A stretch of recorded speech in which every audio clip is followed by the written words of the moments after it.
The end of the world did not begin with a red phone ringing in the Oval Office, nor with a frantic teletype in Kremlin. It began in silence, deep beneath the surface of the Atlantic Ocean, inside a machine that was slowly turning into a tomb. We often think of the Cuban Missile Crisis as a game of diplomatic chess played by John F. Kennedy and Nikita Khrushchev, a high-stakes dialogue between superpowers. But the terrifying reality is that for several hours in October 1962, the survival of human civilization had nothing to do with presidents or premiers. It rested entirely in the trembling hands of three exhausted men, trapped in a steel tube, dying of heat, cut off from the world, and holding the power of a god. October 1st, 1962, Saida Bay, in the freezing Arctic waters of the Soviet Union, under the cloak of polar darkness, for black shapes slip away from the dock. These are the diesel-electric submarines of the 69th Torpedo Brigade. On the bridge of the flagship B-59 stands Vasily Arkhipov. He is 36 years old, a career officer with the sharp, analytical mind of a technician and the stoic calm of a veteran. He does not look like a man who is about to hold the fate of the planet in his pocket. He simply looks like a man doing his duty. If you are fascinated by the hidden history of the Cold War and the split-second decisions that separate us from total annihilation, please take a moment to subscribe. Click the notification bell so you don't miss our deep dives into leadership during extreme crises. As the submarines vanish into the Norwegian Sea, the captains open their sealed orders. The revelation is shocking. They are not on a training exercise. They are the vanguard of Operation Inadir.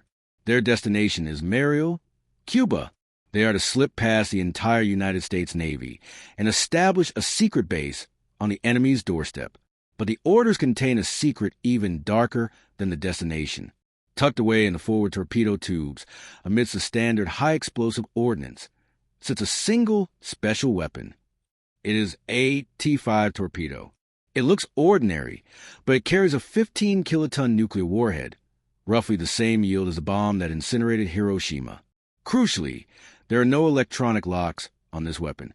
There are no codes required from Moscow to fire it. The Soviet High Command, in a display of terrifying delegation, has given the authority to launch the officers on board. If they are attacked, and if they cannot reach Moscow, they are authorized to use nuclear force. The voyage south is a descent into hell.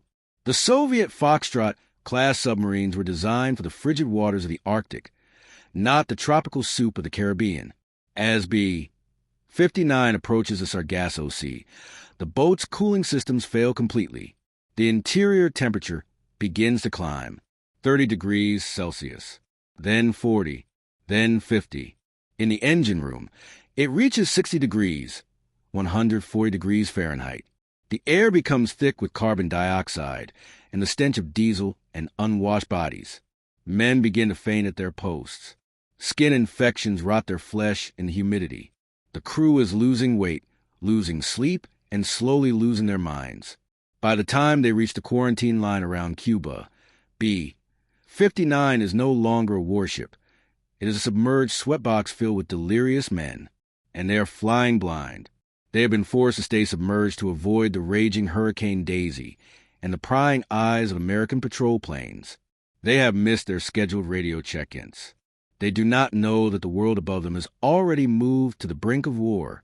They do not know about the blockade. On October 27th, desperate to recharge their batteries, B-59 creeps toward the surface. But the Americans are waiting. The sky is thick with U.S. Navy patrol aircraft. The sea is churning with destroyers. The trap snaps shut. The hunters have found their prey, and the most dangerous game of hide-and-seek in history is about to turn deadly. October 27, 1962. History remembers this date as Black Saturday, the day the Cuban Missile Crisis reached its boiling point. In the skies over Cuba, an American U-2 spy plane was shot down, killing Major Rudolph Anderson. In Washington and Moscow, the generals were urging their leaders to strike. But the most dangerous spark was not in the air. It was being struck deep beneath the waves of the Sargasso Sea, where the submarine B-59 was being hunted to exhaustion. The hunter was the USS Beale, a Fletcher-class destroyer. Its sonar operators had locked onto metallic echo of the Soviet submarine. The game of hide-and-seek was over. Now, the U.S. Navy had one objective: force the intruder to surface and identify itself. To do this, they began to use active sonar. To the sailors on destroyer, it was just a ping on a screen, but to the men inside the steel hull of B-59, it was a form of psychological torture. The sound of active sonar hitting a submerged hull is not a bleep. It is a deafening metallic hammer blow that reverberates through the entire ship. It sounds like the ocean itself is trying to crush you. If you are interested in the deadly role that miscommunication plays in military disasters and the fog of war, please make sure you are subscribed. Leave a comment below if you think modern technology has solved this problem, or if we are still just as vulnerable today. But the noise was just the beginning. The American destroyers began to drop practice depth charges, PDCs. These were hand grenade-sized explosives, designed to create a loud bang, but not to rupture the hull. The Americans had signaled Moscow that they would use 3 explosions as a signal to surface. It was a standard procedure. There was just one problem. B-59 never got the memo. The submarine had been deep underwater, cutting off communications to save battery power. They had not received the diplomatic updates. They did not know the code. So, when the charges began to explode around them, boom, boom, boom, they did not hear requests to talk. They heard an attempt to kill. Inside B-59, the conditions had degraded from miserable to nightmarish. The carbon dioxide levels were dangerously high, clouding the crew's judgment. The temperature was still soaring. Men were stripping down to their underwear, gasping for air in the red emergency lighting. And now, the hull was shaking with explosions. Captain Valentin Savitsky, the commander of the boat, was a man on the edge. He had not slept in days. He was dehydrated, exhausted, and humiliated by being caught. As the explosions rocked his ship, throwing men against the bulkheads, Savitsky's reality fractured. He screamed at his staff, "They are bombing us. The war has started." In his mind, the logic was terrifyingly simple. The Americans would not be attacking a Soviet vessel in international waters unless open warfare had broken out between the superpowers. He assumed that Moscow was already in flames. He assumed that his wife and children back in Russia were already dead. And if the world was ending, Valentin Savitsky was not going to die trapped in a steel coffin without fighting back. He turned to his weapons officer and gave the order that should have ended human history. Load the special weapon. He was ordering the crew to arm the T-5 nuclear torpedo. His target was the aircraft carrier group hunting him above. He was preparing to vaporize the U.S. Navy, an act that would have triggered an immediate, full-scale nuclear retaliation from the United States. The safety of the world now hung by a thread. The captain had shouted the order. The political officer, Ivan Maslenikov, the man responsible for ideological purity, was nodding in agreement, panicked and ready to die for the motherland. 2 of the 3 required votes were cast. The key was in the lock. The end was seconds away. Only one man stood in the way: Vasily Arkhipov. In the cramped, sweltering control room of submarine B-59, the atmosphere was toxic with fear and carbon dioxide. The depth charges were detonating outside with the rhythmic pounding of a sledgehammer. Captain Savitsky had lost his composure. He was screaming that the fleet was being destroyed, that honor demanded a final, apocalyptic strike. Next to him, the political officer, Ivan Maslenikov, the man whose job was to ensure the parties was done, nodded in terrified agreement. In any other situation, on any other submarine, this would have been enough. The captain and the political officer were in agreement. The protocol was satisfied. The key could be turned. The torpedo could be fired. But B-59 was different, because standing in the shadows of the periscope, well, was Vasily Arkhipov.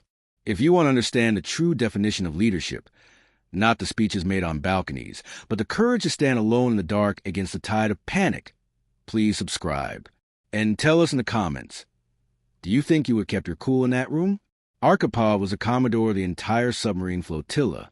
This meant that while Savitsky was a captain of the boat, Arkhipov was a superior officer. This unique chain of command created a fail-safe that the Soviet High Command had never explicitly planned for, but which ultimately saved the world. To launch the special weapon, Savitsky needed unanimous consent. He had Maslenikov, but he needed Arkhipov. The argument that followed was the most dangerous conversation in human history. It was not a debate about politics. It was a debate about reality. Savitsky shouted that the explosions were lethal attacks. "We're going to blast them now. We will die, but we will sink them all. We will not become the shame of the fleet," he reportedly yelled. He was operating on the ancient instinct of a cornered animal. Fight or die. Arkhipov did not shout back. In a room filled with hysteria, he remained the anchor of logic. He physically placed himself between the captain and the firing controls. He spoke with a calm that cut through the panic. He argued that the Americans were not trying to kill them. He pointed out that the depth charges were exploding off the hull, not on it. "They are signaling," Arkhipov insisted. "They want us to surface. If they wanted to destroy us, we would already be dead." He forced Savitsky to look at the situation through the lens of a professional sailor, not a martyr. He reminded the captain that they had no confirmation of war from Moscow. To fire now would be to start the war themselves, to be the architects of their own country's destruction. Arkhipov used his rank, his reputation, and his sheer force will to de-escalate the situation. He didn't order Savitsky down, he talked him down. It took time. The hull continued to ring with the concussions of the American explosives. But slowly, the rage drained out of Savitsky, replaced by the crushing weight of exhaustion. The logic of Arkhipov had pierced the fog of fear. The captain lowered his head. The order to load the nuclear torpedo was rescinded. Instead, a new order was given. B. 59 would not fire. It would not fight. It would do the one thing that felt like defeat, but was actually victory. It would surface. As the submarine blew its ballast tanks and began the slow ascent to the surface, the crew did not know if they were rising to breathe fresh air or rising into a fireball. But the decision had been made. The special weapon remained in its tube. The most dangerous moment of the 20th century passed in silence, unrecorded by the history books for decades. The man who said no had won.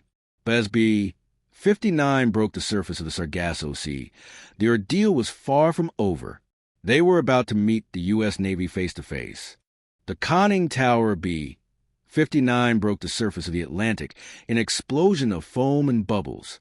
It was night, but it was not dark. As the exhausted crew cracked the seal on the hatch and climbed out into the tropical air, they were instantly blinded. The night was turned into day by millions of candle power. The searchlights of the USS Beale, the USS Coney, and circling helicopters pinned the black submarine against the water like an insect on a slide. Captain Savitsky squinted into the glare, expecting the flash of muzzle fire. He expected to die. After all, he had been convinced that World War III was raging. But as his eyes adjusted, he saw something that confused him more than any explosion. The American sailors lining the rails of the destroyers weren't manning battle stations to kill him. They were eating sandwiches. They were taking photos. Some were waving. There was music drifting across the water, American jazz. The war had not started. The apocalypse was a phantom. If you enjoy history that exposes the strange human absurdity of military conflicts, please subscribe. The contrast between the starving Soviet sailors and the relaxed Americans is one of the most surreal moments of the Cold War. For the Americans, this was a triumph of the quarantine. They had forced a Soviet submarine to surface without firing a lethal shot.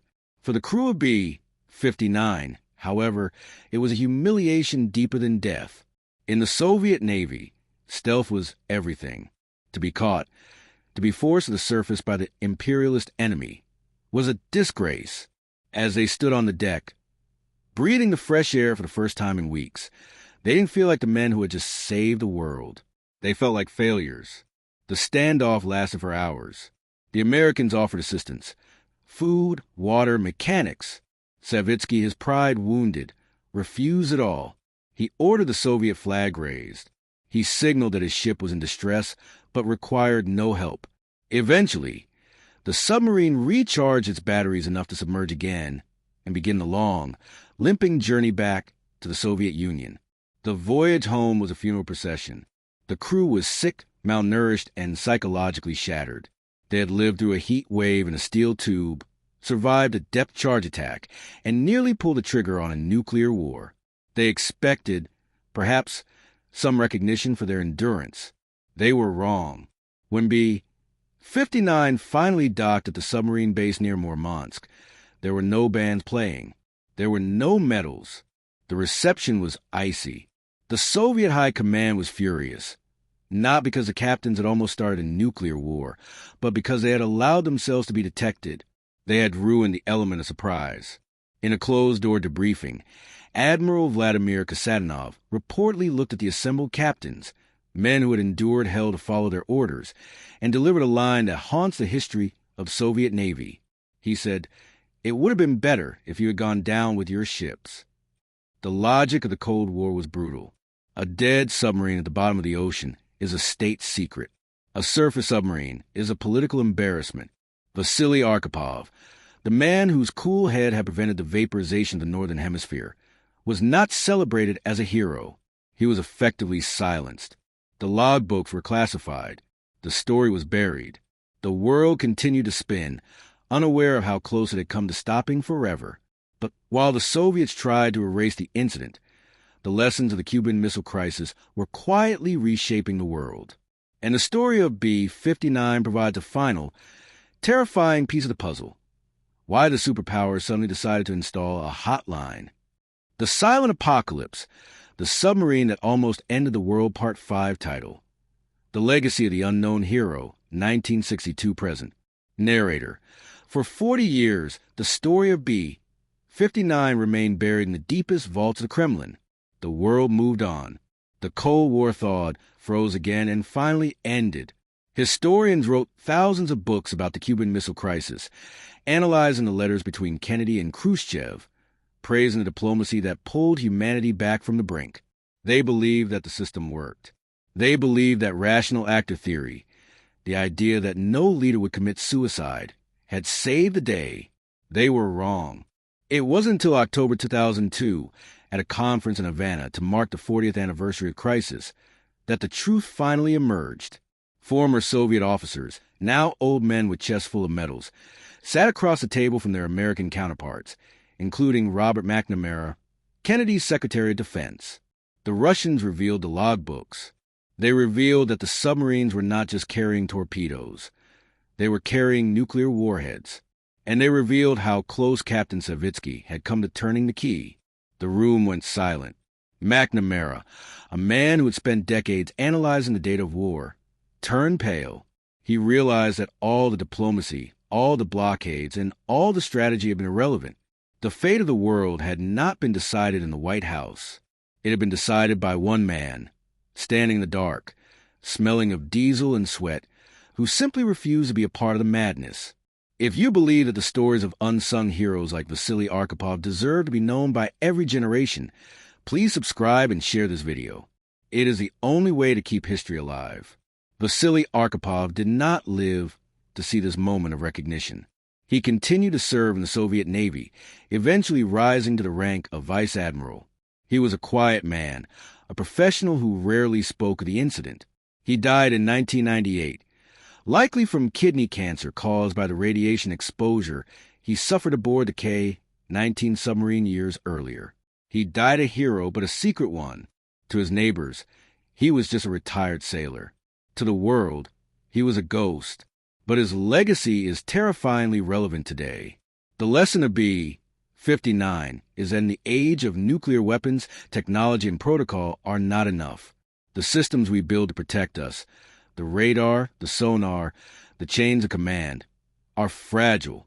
They are prone to error, to misinterpretation, and to the fog of war. On that day in 1962, the technology failed. The communications failed. The political leadership failed. The only thing that didn't fail was the human conscience of one individual. Vasily Arkhipov is often called the man who saved the world. It is a dramatic title, but it is not an exaggeration. If he had nodded his head instead of shaking it, the torpedo would have fired. The USS Beale would have been vaporized. The United States would have retaliated against the Soviet Union. The Soviet Union would have launched its ICBMs. Europe would have been incinerated. The casualties would have been measured not in millions, but in billions. You, watching this video, would likely not exist. We often look for heroes in the spotlight, standing on podiums. But history teaches us that sometimes the most important person in the room is the quiet one in the corner, the one who checks the math, the one who questions the madness, the one who has the courage to be the only dissenting voice when the whole world is screaming for war. Vasily Arkhipov was that voice, and because of him, the silent apocalypse remained silent. The ocean kept it secret, and the sun rose on October 28, 1962, over a world that had no idea how lucky it was to be alive.